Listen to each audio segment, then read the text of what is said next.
Dumating noong January 6 ang 7 Pinoy na nakaligtas sa barkong nasunog.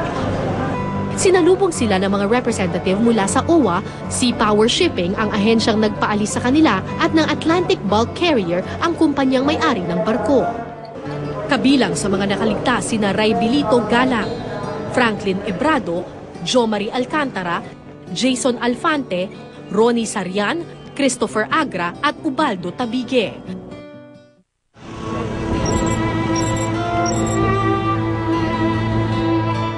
Si Mark San Jose naman dumiretso na ng uwi sa kaniyang bayan sa Nueva Ecija. Ilang sugat at paso sa mga kamay at braso ang kanyang natamo. Itinuturing niyang himala ang kanyang pagkakaligtas.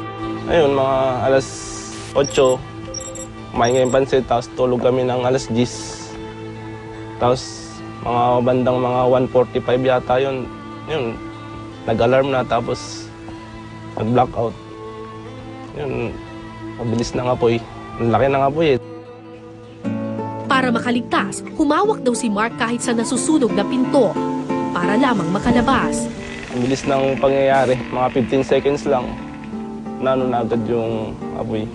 Makit na agad hanggang sa bridge, Captain Bridge deck. At nang nag-roll call, kinabahan na si Mark. Yan kung ilan yung yung hindi nakalabas na Pilipino at Greek, sabi namin siyam. Ayun, nag-iyakan na kami, na kami ng loob, parang kinabahan na kami. Sa kabila ng malagim na trahedyang naranasan, plano pa rin niyang sumampa ulit ng barko para makabawi raw sa gastos sa gamot at ospital. Iniisip din kasi ni Mark ang kanyang mga magulang. Sasakay pa ako.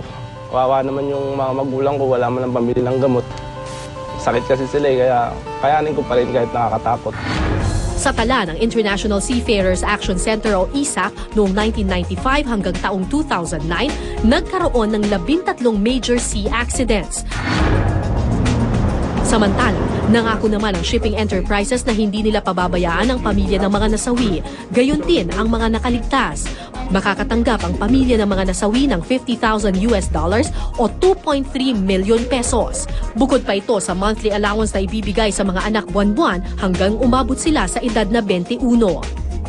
Habang ang mga nakaligtas naman ay makakatanggap ng $3,000 o 140,000 pesos at ang tsansang muling makasakay ng barko kung kanilang gugustuhin.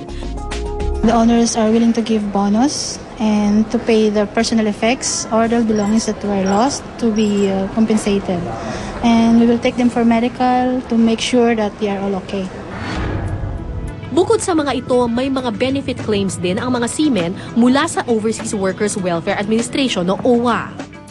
Well, pagka namatay ka, pagka accident kasi, pag lobas kasi accident, that is double indemnity, that is around 200,000.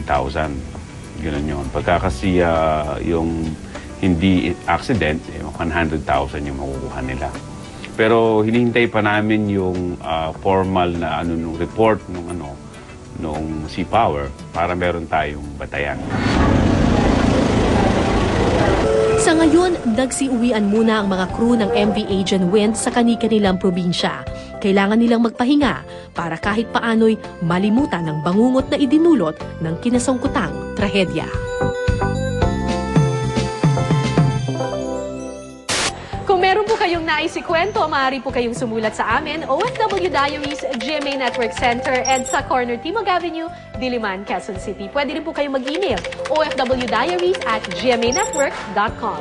Hanggang sa susunod na Biyernes, ako po si Cara David para sa OFW Diaries.